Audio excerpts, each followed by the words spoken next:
all right. We had Scream on yesterday. We have Hans Mama today. Great interview, by the way. Jack Spectra, always nice to hear from the top father.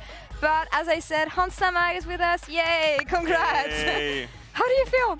Quite a roller coaster, but I'm saying it's G2, so you guys are used to it. Well, I feel happy. Feel like even though the games are maybe not going as planned in early game, we're still able to still show that we can win convincingly. I think, like especially in the mid-late game, and getting a lot of the main objectives. I think very important, and yeah, happy with the win. Yeah, because this turn from Caps was quite something. So this game one was a little bit tough, but oh my god!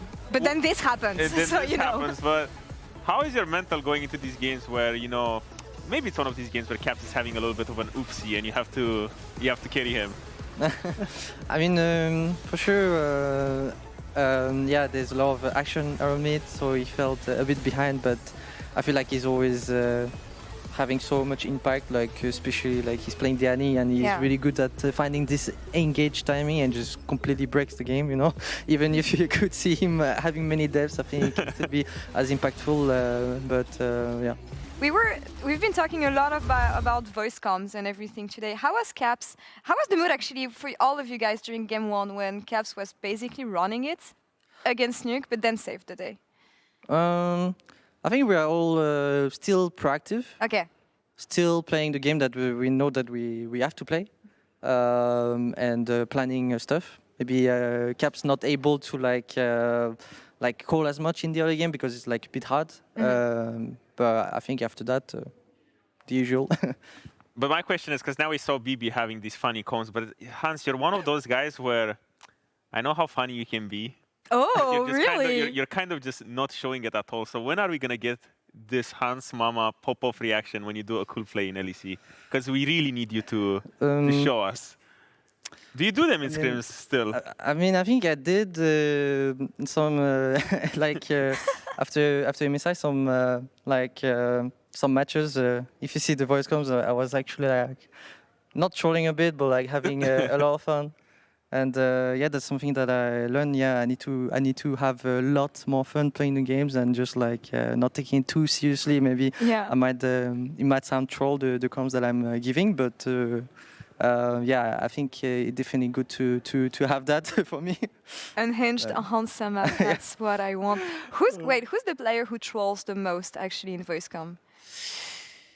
The player that trolls the most in voicecoms, I could find one as of the games, but in the voicecoms, I'm not super sure.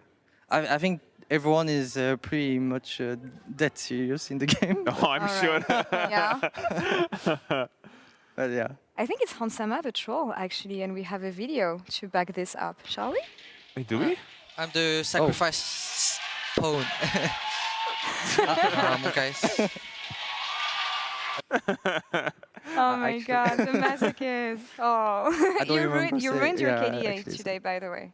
I want to call you out. You played so well that I have to call you out on something. You had a perfect KDA here in summer. Oh, I didn't realize that I had a perfect KDA.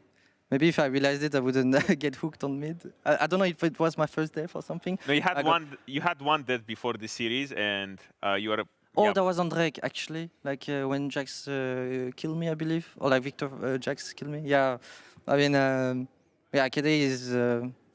There's always every year I can be talking about KDA, but at the end of the day, I'm down dying if it means that my team kills them all. Okay. I mean, Caps did die 7 times in that yeah, he did it for all you guys. Fight that died, and they all died trying to flash on me. So that's worth it. Worth it. Worth it indeed.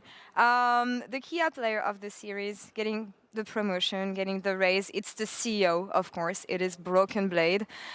Anything you want to say about his performance over the weekend? We saw a bit of Kled, a bit of Rek'Sai. Mundo was back today. I know we didn't like Mundo before that, but I guess the champion is back. Yeah, I mean, I think it's funny to see that he just picks this type of champions that is just not popular at all and just smurfs it. And yeah, it's nice to see. I think he played very well this week, and the champions looks, to be honest, broken when I see it in the game. It feels very nice to play. There's like nothing much to do. There's the Kled healing for like 2k, like the Mundo just tanking 5 people, and the Rek'Sai as well, right? So like, yeah, pretty solid performances. All right. Too. Do you hate the fact that your role is just so standard? You're looking at everyone across the map, they're having fun, playing funny champions, whatever they want, and then you're just stuck playing the same 3 champions or like 4 or 5 champions. What's one champion you wish that you would be able to play? Draven. Draven. Draven for sure. I mean, there's a lot of AD carries that we play in the meta right now, like teams play in general. So like, I still find it fun. The champion that is nice to bring out again could be Draven. I think he's. It's maybe not as impactful in a lot of the games right now, but maybe one day he might come back. Hopefully. Yeah, I miss the days when I was playing with Hans. Draven was just banned every single game. Yeah. Now it's just been like, what, 1 year since Draven is just not so good anymore. Just to show how bad the champion is, I guess. They're not Because even you banning would it against Yeah, Hans. you would always make it work before. Yeah. Sadly. Yeah, I feel like it wasn't really like that. I feel like before it was always Draven ban no matter what, even though it's not meta. Right now it's off meta, but I feel like the champ is might actually be too weak. You play against you just pick it, an enemy just maybe picks a tank, and you're like you need to throw like 30 axes to actually kill the tank. I remember I was playing one time with Hans, I think, and he's just like, I mean, every time he would go practice tool, he would like try to see how many axes he would juggle when Draven was meta. And then I remember one game I was playing with Hans, and it was exactly this. There was a tank on enemy team, and I'm dead. I'm just watching Hans trying to go through the tank, and he's juggling like 5 axes in the middle of the fight, and there's just nothing happening. Oh no. Hitting a wall, always. Oh. About AD carries, actually. What do you think of Yunara? I think Yona is like very, very strong. It's starting to be banned in a lot of region and some teams here.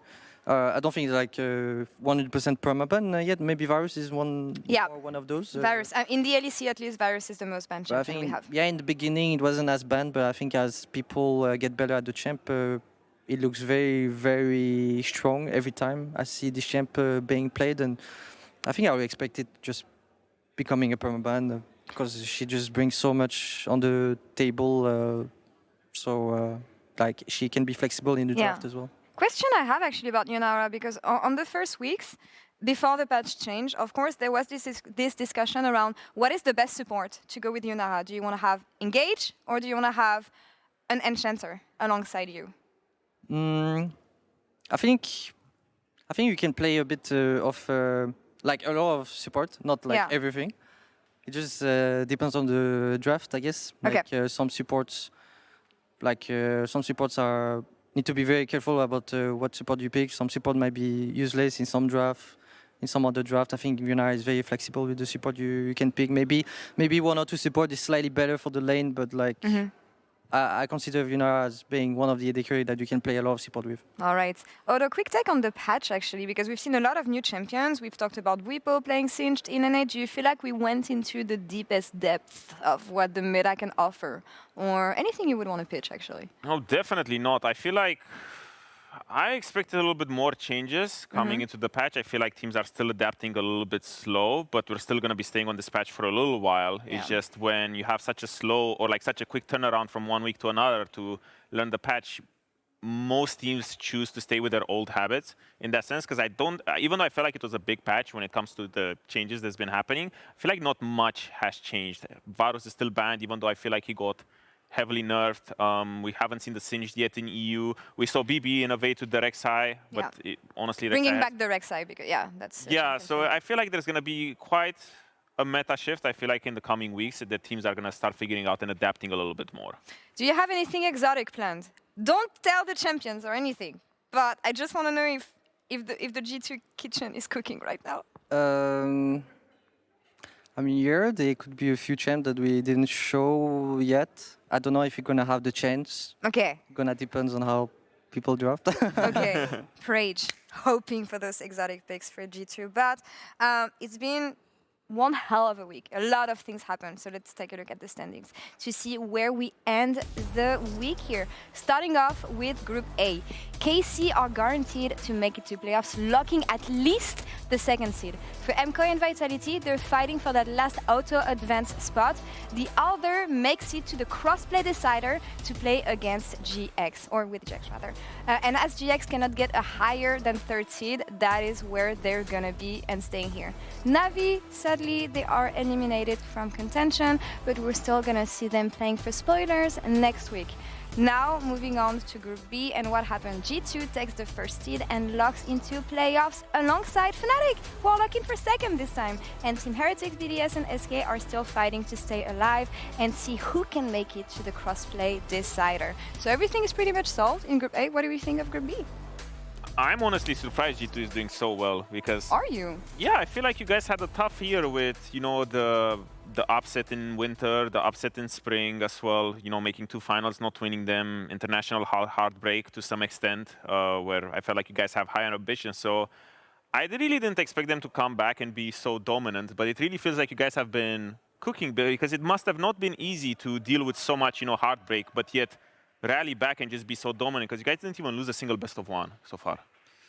Well, for me, I think it's not really a surprise. I think that's like that could happen that we come up very strong to this split. I believe the experience that we got in international tournaments was really huge and special. Like the fact that we have to play so many games. I mean, usually a team like we were losing, we end up losing, right, in international tournaments, but it didn't make us worse.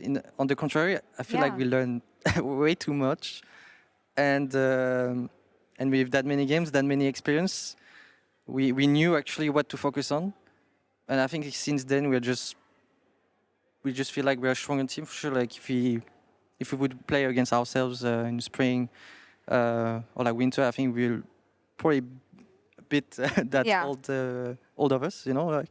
And yeah, I feel very happy with how much everyone are putting the work. It's not easy to improve, but I think we are improving a lot since then. So yeah, I'm looking forward to the next matches, and I think we can go even further. I'm excited. I'm excited about these high-stakes games for G2 especially, and how outrageous from a former teammate to doubt your possibilities. I didn't doubt anything. I was just like, wow, you guys are great. It's so good because, I mean, I played with Hans and I know how he bounces from everything, but I just felt like it was just compounded and made so much more because it was just streak of heartbreak after heartbreak after heartbreak, and I feel like that's just is not able to be, you know, easy to deal with. So I was glazing Hans. I was not doubting him. Apologies then, and yeah, I'm always happy to see teams bounce back, especially teams who have been performing so well the whole year. Let's take a look at the schedule that we have for the last week of our regular season, because as the caster says, if you were not listening, we are going to have a weird schedule next week because we're going to start on Monday.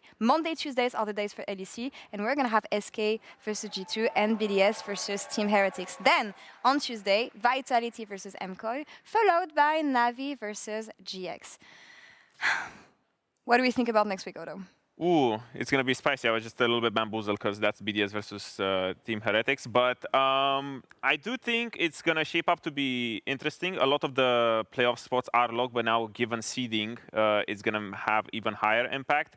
So even looking at Navi, which they're out, it feels like it's just going to be, you know, grudge match, show up everything that you have. Yeah. But it does shape up to be interesting because we're going to get all of these cross-group deciders. And for me, that's when the real action starts. Yeah, absolutely. And yeah, for you, it's going to be the last game of the regular season against SK. Any words of? I don't know what to say because looking at it, it looks like a huge mismatch. But I loved what we saw from SK this week. So one player, maybe, that you have to keep your eyes on in this lineup. I mean, it's gonna be their bot lane, obviously. Loopy Nation, let's go! I wanna do well with Labrov in the bot lane department. Just be as strong as we can potentially be, and I think we've been doing a good job to improve the both of us. So we have to beat the bot lane. Yeah. All right, focus on the bot lane, focus on the Loopy Nation. Thank you so much. Merci beaucoup, Hansama, for being with us in PGL. Odo, thank you. I was here, yeah. Yeah, you were here. You were here, and that's what matters. Next week, as I said, we're gonna start in 1 week, exactly 1 week, because we're gonna be back on Monday to close out the summer split regular season. And on behalf of all of us here and everywhere, have a great night, day, or afternoon, wherever you're watching. And thank you so much for being with us that weekend. Bye bye.